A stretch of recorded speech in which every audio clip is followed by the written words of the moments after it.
شهر رمضان الذي أنزل فيه القرآن هدى للناس وبينات من الهدى والفرقان. السلام عليكم ورحمة الله وبركاته. الحمد لله رب العالمين والصلاة والسلام على أشرف الأنبياء والمرسلين وعلى آله وصحبه ومن تبعهم بإحسان إلى يوم الدين أما بعد. அன்பிற்கினிய சகோதர சகோதரிகளே, எல்லாம் வல்ல அல்லாஹுவின் பேரருளால் பெரும் கிருபையினால் அல்லாஹுவின் அருள் மழையென பொழியும் இப்புனித ரமதானில் நமது அல் ஃபஜ்ர் சர்வதேச பள்ளியின் சார்பாக ஒவ்வொரு ஆண்டும் ரமதான் மாத ஈமானிய கொள்கை பாடங்களை அல்ஹம்துலில்லாஹ் பார்த்து வருகிறோம். அந்த வகையில் இந்த வருடம் இன்ஷா அல்லாஹ் ரமதான் ஷஹ்ருல் மக்ஃபிரா, ரமதான் மன்னிப்பின் மாதம் என்கிற தலைப்பில் முக்கியமான சில பாடங்களை இன்ஷா அல்லாஹ் பார்க்க போகிறோம். இன்றைய 4வது பகுதி அல்லாஹுவே மன்னிப்பவன்.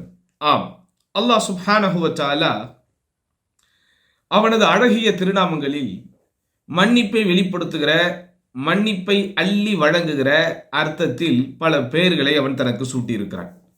அதிலே அஃபு என்கிற அந்த பெயர் மிகவும் பிரத்யேகமானது. அஃபு என்றால் மன்னிப்பவன். இன்ஷா அல்லாஹ் இந்த பெயரின் விளக்கத்தை பின்னால் பார்ப்போம். ஆனால் இங்கே அஃபு என்கிற அல்லாஹுடைய மன்னிப்பானது 2 விதமான அர்த்தங்களை தாங்கி நிற்பதாக அறிஞர்கள் சொல்கிறார்கள். ஒன்று அஃபுவுல் ஆம், அவனது பொதுவான மன்னிப்பு. பொதுவான மன்னிப்பு என்றால் அல்லாஹுவை வணங்காத, அல்லாஹுவை ஏற்றுக்கொள்ளாத, அல்லாஹுக்கு இணை வைக்கிற, பாவிகளாக இருக்கக்கூடிய, அநியாயம் செய்யக்கூடிய, இப்படி யாரெல்லாம் இருக்கிறார்களோ முஜ்ரிமீன்களாக, குற்றவாளிகளாக, ஃபாசிகீன்களாக, தீயவர்களாக, முதினிபீன்களாக, பாவம் செய்யக்கூடியவர்களாக, வாலிமீன்களாக, அநியாயம் செய்யக்கூடியவர்களாக, முஅ்ததீன்களாக, வரம்பு மீறக்கூடியவர்களாக, அதே போன்று குஃபார் முஷ்ரிகீன் என்று இணை வைக்கக்கூடிய, இறைவனை மறுக்கக்கூடிய யாரெல்லாம் இருக்கிறார்களோ, இன்க்ளூடிங் முனாஃபிகீன். முனாஃபிகீன் என்றால் நயவஞ்சகத்தோடு வாழக்கூடியவர்களாக இருப்பவர்களையும் அல்லாஹ் சுப்ஹானஹு வ தஆலா அவனது பொதுவான மன்னிப்பை கொண்டு காத்து வருகிறான்.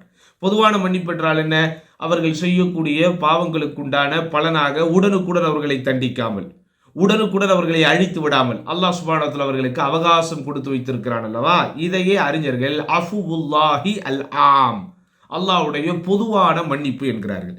அடுத்து இன்னொரு அஃபு, இன்னொரு மன்னிப்பு இருக்கிறது. அது அஃபுவுல் காஸ், அல்லாஹ்வுடைய பிரத்யேகமான குறிப்பான ஒரு மன்னிப்பு. இந்த மன்னிப்பை அல்லாஹ் யாருக்கு தருகிறான்? லித்தாயிபீன் வல் முஸ்தக்ஃபிரீன், தௌபா தேடக்கூடியவர்களுக்கும் பாவம் மன்னிப்பு தேடக்கூடியவர்களுக்கும். தௌபா தேடுவதில் என்றால் என்ன?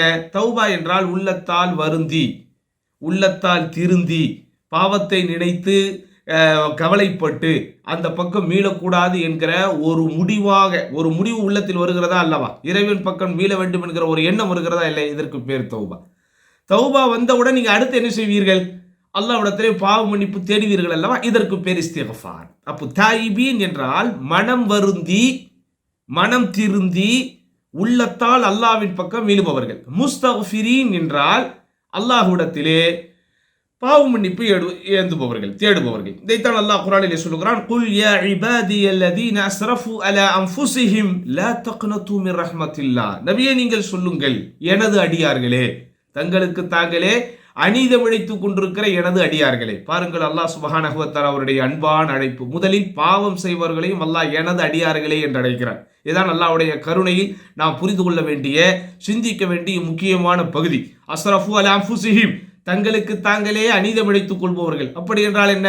உங்கள் பாவத்தின் விளைவை நீங்கள் தான் சம்பாதிக்க போகிறீர்கள். பாவத்தை நாம் செய்கிறோம், பாவங்களை அதிகம் செய்கிறோம் என்றால் அதனால் அல்லாஹ்வுக்கு ஏதேனும் பாதிப்பு ஏற்பட போகிறதா? நிச்சயமாக இல்லை. பாவங்களுடைய சம்பளத்தையும் பாவங்களுடைய பாதிப்பையும் செய்யக்கூடிய பாவிகள் தான் அனுபவிக்க போகிறார்கள். அதனால் தான் அல்லாஹ் அதை குறித்து சொல்லுகிற போது அஸ்ரஃபு அலா அன்ஃபுஸிஹிம், தங்களுக்கு தாங்களே அநீதம் இழைத்துக் கொண்டிருக்கக்கூடிய எனது அருமை அடியார்களே, லா தக்னது மின் ரஹ்மத்தில்லாஹ், அல்லாஹ்வின் அருளில் ஒருபோதும் நிராசை அடைந்து விடாதீர்கள். இன்னல்லாஹ யக்ஃபிரு ذுனூப ஜமீஆ, அல்லாஹ் எல்லா விதமான பாவங்களை மன்னிப்பவனாக இருக்கிறான். இன்னஹு ஹுவல் கஃபூருர் ரஹீம், நிச்சயமாக அவன் பாவங்களை மன்னிக்கக்கூடியவனாகவும் இரக்கம் காட்டக்கூடியவனாகவும் இருக்கிறான். அப்போ அல்லாஹ்வுடைய இந்த குறிப்பான பிரத்யேகமான சிறப்பான அஃபு மன்னிப்பு என்கிற இந்த குணமானது, இந்த பண்பானது சகலவித பாவங்களையும் மன்னிக்க வல்லது. அதனால் தான் அல்லாஹ் சொல்கிறான், வஹுவல்லதி யக்பலு தௌபத அன் இபாதிஹி வ யஃபு அனிஸ் ஸய்யிஆத். அவனே அவனது அடியார்களிடமிருந்து தௌபா என்கிற பாவமீட்சியை ஏற்றுக்கொண்டு எல்லா பாவங்களையும் மன்னிக்கிறான். வயஅலமு மா தஃஅலூன், மேலும் நீங்கள் செய்வதையெல்லாம் அவன் அறிந்து வைத்திருக்கிறான். அல்லாஹ் உங்கள் பாவங்களை மன்னிக்கிறான் என்றால் அவனுடைய அறிவுக்கு புலப்படாமல், அவனுடைய கவனத்திற்கு போகாமல் உங்கள் பாவங்கள் செல்லுகிறது என்று மட்டும் நினைத்து விடாதீர்கள். அல்லாஹ் சுப்ஹானஹு வ தஆலா அவனுடைய ஆற்றலை பற்றி, அவனுடைய அறிவு ஞானத்தை பற்றி நாம் புரிந்து கொள்வதற்கு, எப்படி மரத்தின் காய்ந்த சருகுகள் கீழே விழுந்தாலும் அது அல்லாஹுக்கு தெரியும் என்கிறான். சுப்ஹானல்லாஹ், அவ்வளவு பெரிய ஆற்றல் உள்ளது அல்லாஹ்வுடைய நுண்ணறிவு என்பது. இப்போ நாம் செய்கிற பாவங்கள் அல்லாஹுக்கு தெரியாமல் போகுமா?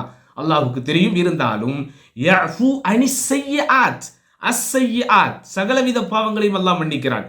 பாவங்களுக்கு, குறிப்பாக தவறுகளுக்கு ஸய்யிஆத் என்கிற வார்த்தை அரபுகளிலே பயன்படுத்தப்படுகிறது. ஆனால் இங்கே அல்லாஹ் அஸ்ஸய்யிஆத் என்று அலிஃப் லாமை பயன்படுத்தி சொல்கிறான். இதற்கு அறிஞர்கள் விளக்கம் சொல்லும்போது, எங்கெல்லாம் ஒரு வார்த்தையில், குறிப்பாக இது போன்ற அந்த போங்கில் அலிஃப்லாம் என்கிற சுட்டுப்பெயரை குறிக்கக்கூடிய அந்த இலக்கண விதியோடு வருகிறதோ, அப்படியானால் அல்லாஹ் சுப்ஹானஹு வ தஆலா பாரபட்சம் இல்லாமல் எல்லா பாவங்களையும் மன்னிக்கிறான் என்று பொருள். ஆதலால் பாவங்களில் ஈடுபட்டு கொண்டிருப்பவர்கள் தயவு செய்து நிராசை அடையாதீர்கள்.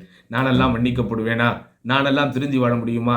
எனக்கெல்லாம் அல்லாஹ் ஒரு நல்வாய்ப்பு தருவானா? நானெல்லாம் மீண்டு வர முடியுமா? நானெல்லாம் மீண்டும் நல்லவனாக வாழ முடியுமா என்றெல்லாம் ஷைத்தான் நமக்கு ஏற்படுத்தக்கூடிய அந்த வசுவாசிற்கு ஒரு காலம் இடத்தை கொடுத்து விடாதீர்கள். அல்லாஹ் சகல பாவங்களையும் மன்னிக்கிறான். இணை வைப்பில் ஈடுபடுபவர்களையும் அல்லாஹ் மன்னிக்கிறான்.